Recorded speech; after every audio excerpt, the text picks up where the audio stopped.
اعوذ باللہ من الشیطان الرجیم بسم اللہ الرحمن الرحیم۔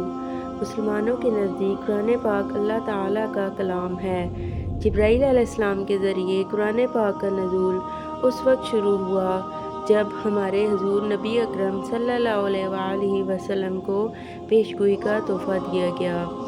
تو یہاں اس مضمون میں ہم اس حوالے سے اہم معلومات شیئر کریں گے کہ قرآن پاک کب لکھا گیا، قرآن مجید کی تاریخ کیا ہے۔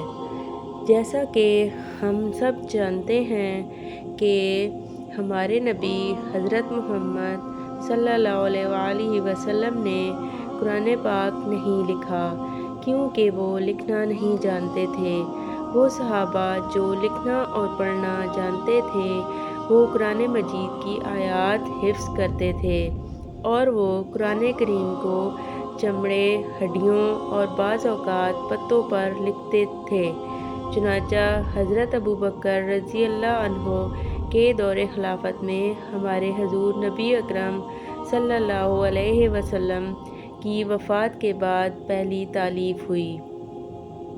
ہمارے نبی پاک حضرت محمد صلی اللہ علیہ وآلہ وسلم پر قرآن پاک کا نزول 40 سال کی عمر میں ہوا۔ اس عمر تک ہمارے نبی پاک حضرت محمد صلی اللہ علیہ وآلہ وسلم کا غار حرا میں جا کر نماز ادا کرنا تھا۔ وہیں پر حضرت جبرائیل علیہ السلام پہلی بار ہمارے نبی کے سامنے حاضر ہوئے اور اللہ کے آخری نبی ہونے کی خبر دی۔ قرآن پاک 23 سال میں مکمل ہوا اور مکہ مکرمہ میں نازل ہونے والی صورتیں مکی صورت کے نام سے مشہور ہیں اور مدینہ میں نازل ہونے والی صورتیں مدنی صورتیں ہیں۔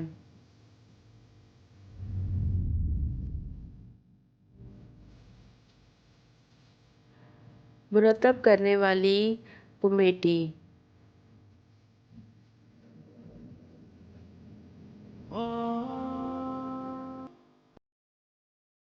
نزول کے زمانے میں قرآن مجید کی مرتب کرنے والی کمیٹی حضرت زید بن ثابت رضی اللہ عنہ کی نگرانی میں 4 صحابہ پر مشتمل تھی۔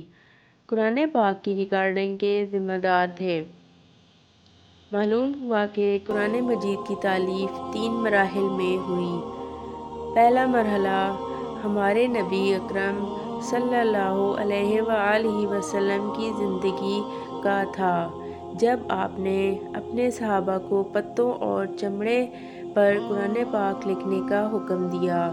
دوسرا مرحلہ ہمارے حضور نبی اکرم صلی اللہ علیہ وآلہ وسلم کی رحلت اور حضرت ابوبکر صدیق رضی اللہ عنہ کے دور خلافت میں مکمل ہوا اور قرآن مجید کی تالیف کا تیسرا مرحلہ حضرت عثمان غنی رضی اللہ عنہ کے دور خلافت میں مکمل ہوا۔